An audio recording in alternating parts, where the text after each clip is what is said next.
New York recently passed a Climate Leadership and Community Protection Act that would require 85% reduction in greenhouse gases from 1990 levels by 2050. And this is across all sectors of the economy. So this is not just electricity. And nobody really knows how the law will be implemented. But the Wall Street Journal reports on the concern by the state's manufacturing industry, which is very greenhouse gas intensive. And so, as the Wall Street Journal puts it, the state's manufacturing industry is left in a holding pattern that has companies pondering worst case scenarios. And I mean, basically, the problem is that they're in a super competitive field where increased costs, even small ones, let alone major new costs they could face that their competitors don't face, could cause them to lose business or go out of business. And I mean, that alone is bad, but the story also catalogs some responses from the people who are supportive of New York's plans. So, State Senator Todd Kaminsky, who's a Long Island Democrat and sponsor of the bill, said that, well, he understands the challenges of those in industry face. Quote, they're in a globally competitive marketplace where every penny matters and they're just trying to keep their prices down. And I get that, he says. And I think you can sense a but coming, and indeed it does. But I think everyone needs to be rolling in the same direction. And you just think, like, imagine a newspaper article where one of these companies, these manufacturing companies, slash salaries for employees who were, and the employees were worried, like, how am I going to pay my rent? How am I going to, keep my kids in college? And the reaction from the bosses was, I get that, but I think everybody needs to be rolling in the same direction.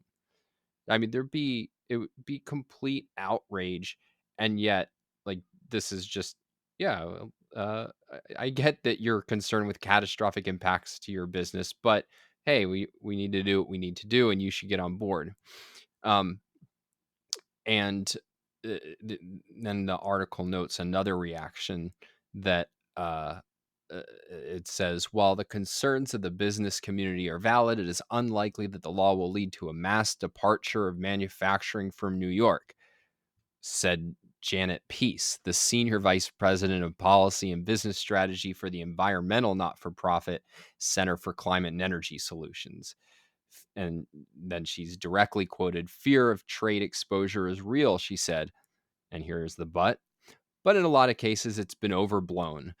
Miss Peace expects companies can adapt. You give people a reason to innovate. This is a quote, and people do, she said, but you kind of have to push and pull people over time.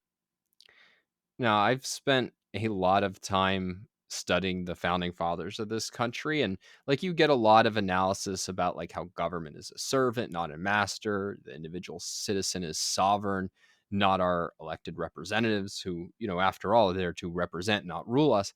And like, nowhere have I encountered any discussion of how they should push and pull people. But it's you just see how lightly the fate of people's livelihoods and and of whole industries and of the economy is. It's, let's pass this plan in a few years, or we'll figure out what it means and whether or not you'll have a business and whether or not New York will have a manufacturing industry. And the people who worry, some not-for-profit environmentalist is pretty sure it's not going to be that big a deal, right? And, I think there's a tendency to give leaders the benefit of the doubt. Like, yeah, they wouldn't do anything that was genuinely catastrophic.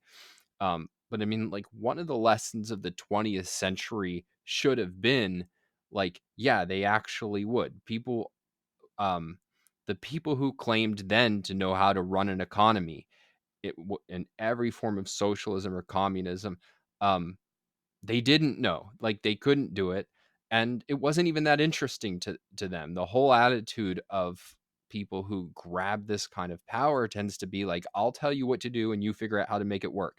Like, I demand that we lower emissions by 85%, and then some bureaucrats can come out with some fine parse rules, and then the people in industry actually have to achieve it and figure out how to keep producing the stuff that we all need in order to live. And yeah, all those details, that's not my concern as the person in power. Like, you figure out how to compete. I'll just make it really hard, if not impossible, and take the moral credit for allegedly like saving us from catastrophe.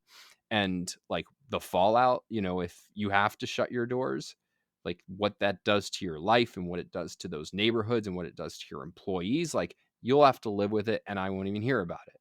And so it's just um the this complete lack of responsibility and even an interest in thinking through the real genuine consequences is incredibly disturbing, and the kind of lightness with which people take the actual lives of the individuals who have to bear the consequences, I think is unconscionable. Stefan? Yeah, I think that's a typical thing for the central planner types, that they uh, have no clue how to do things themselves. They don't know how hard it is or what the situation is, and they just say, "Well, yeah, people will be able to adapt." Worked every time. So, and then they will never be personally responsible on any of that. So they will not have to pay anyone who loses his job, or loses his business, something like that. So, but there's also sometimes a fallacy where we measure things against the status quo instead of what would be possible, right? So if someone says, well, the California power grid works, right? But yeah, but it's pretty expensive. So the question would be, like, how great could it be if the central planners hadn't ruined it already to the degree that they have? And yeah, that's a perspective that we should take. What would be the possibility if we hadn't these bad policies already in place, and then we can think about, like, how ruinous this kind of thing could be when absolute amateurs who have no idea how hard it is to do these jobs that the manufacturers do uh, intrude in their businesses. Yeah, I think that's a really important point, because what will often happen is that the people passing these kinds of controls will say, look, industry's always saying the sky is going to fall and look, everything's okay. But like your point of comparison is like what it should be, what things could have been. And I mean, just like one concrete illustration, I forget who was making this point and whether we even talked about it in the podcast, but um, someone was pointing out that, like, energy costs have increased in the US, but it, like, if you look at the, the fuel costs of fossil fuels, like they should have fallen. And so the fact that they have, stayed the same or increased is an illustration of like that solar and wind have prevented, uh, or at least an indication that solar and wind have prevented that from us, prevented us from enjoying the fruits of our dramatic increase in energy. And so I would like to see a lot more of that quantified, and just as many examples of where you can try to get a sense of what was possible, because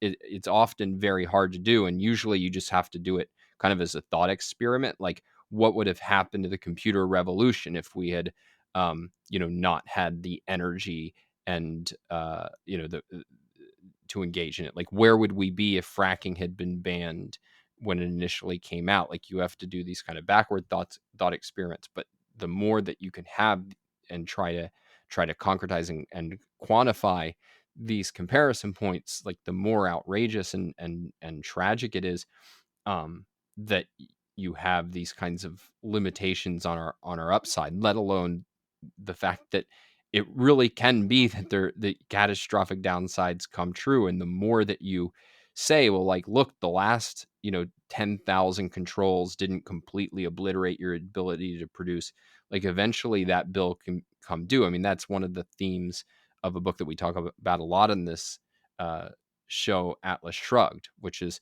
like you can reach a tipping point, if you will, um, where you strangle your production so much that it can't continue. And I mean, in fact, that's what we're seeing in Venezuela, where it's, like, for years, hey, look, our socialist program's not that bad. And then you realize, oh, it's just being kept alive by oil prices. And then once that protection uh, is gone, then you reveal the kind of hollow shell that had once been a functioning economy.